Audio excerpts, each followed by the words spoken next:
It is springtime. I've been putting off this project for a few months just because it's been so nasty out, but the power company came through and destroyed my beautiful locust tree, which has always been right next to my shop. It was the main reason I even put my shop here in the first place. But from that, I do get a piece of wood that I can use from my beloved tree to carry with me into another project. So unfortunately, someone I trusted to come and do some work for me used my also beloved axe, left it outside afterward, and I got ran over by my mower, messing up the blade, destroying my carved handle, and so it's just kind of sat in my shop for a while because I haven't really done too many projects due to extreme cold and snow and just all the terrible weather we've been having. But now it's time to fix it. Using locust for a handle is usually not done due to the incredible difficulty of working this wood. It's great for posts, things like that. The wood's fibers are so interconnected, it's so hard to cut, which is honestly a real testament to the quality of my draw knives. I cannot express how hard and difficult this wood is. I feel like it might be easier working soapstone. Since this is the axe that I use for most of my building as far as the longship goes, and with my Norse workshop, it matters to me, this tree matters to me, so I'm going to make this carry on for as long as I can. For my next giveaway, I'll be giving out this blade to one lucky Patreon subscriber. My Patreon is 100% free to follow. I'll be running this giveaway until the end of April, and one lucky subscriber will be picked. Everybody is automatically entered. Every tier up that you subscribe is an extra entry. And as always, my links are in the description. The wood still is green, but that's not really a big deal. Our ancestors worked with green wood. I'm going to make sure to take this from the correct part of this log, and I'll make sure to keep it sealed. Now this is honey locust, not black locust, but it's just as hard. It's rot resistant, so that'll be great, especially down by my stream where I'm going to be doing most of this work. The only thing I'm kind of concerned about is the weight. It's a very heavy, dense wood. It's going to put most of the weight in the handle instead of the axe head, so I might have to make it a little smaller or go back and refine it. I don't know. I'll just have to see. Right now I'm splitting it along its natural cracks, and I'm going to find the best place to take the quartered wood wedges, but I literally just kind of flew off the handle this day. I had bought a normal hickory axe handle because I forge all my axes to go with commercially available handles. I looked at my apprentice, who's also my camera person. I'm like, dude, grab the camera. We're gonna just run and gun this. I'm feeling inspired. Just stick with me.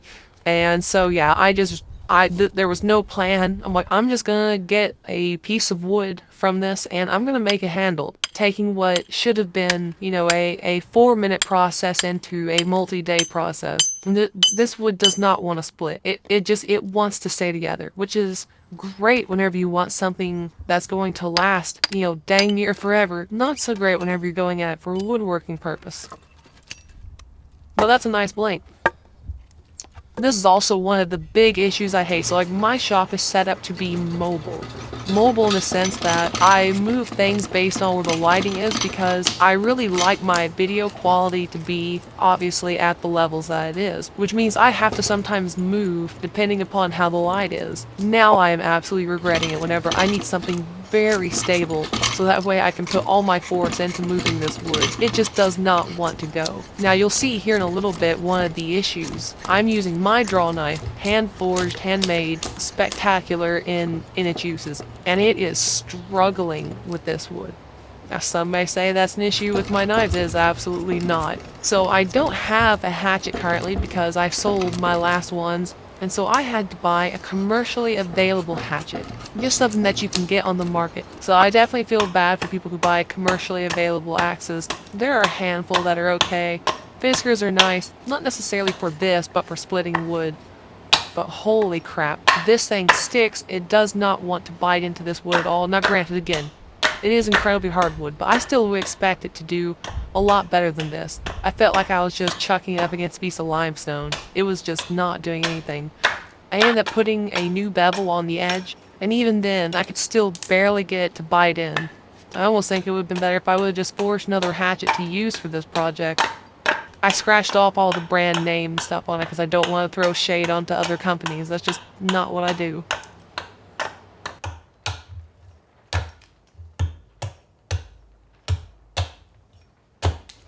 So here you can see exactly what I'm talking about. This is the edge of a steel axe that's commercially available. This is what Locust had done to it. This thing never hit metal, it never hit stone, This is just how hard the wood is. Now the edge for my draw knife, it still was going on. But this is what's out there on the market. God, how our standards have fallen. Whenever it got hit by my mower, it chipped the edge. While I wasn't super happy with how round I had the edge, making it a little flatter is a good idea. I just hate taking off extra material from an already light axe. I made this pretty much right at the exact weight for how I throw, so that way I'm maximizing my force for the impact that's going to incur. I'm gonna have to see how this is all gonna work. I'm not really sure going forward. At the end of the day, I think I made the handle too big, but I can always go back and thin that down. You know, we'll see. Right now the handle's a good blank size. If you want more of my videos, extra content, more posts, more pictures, and exclusive videos, be sure to subscribe to my Patreon. The link is in the description. My Patreon is 100% free to follow. It's my way of sharing more of my life, art, personal life, and experiences without having to worry about social media algorithms. And while there are paid options, the vast majority of posts are 100% free of charge. I'm just happy to have you all there, following along with my life and my activities.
Well, it's done.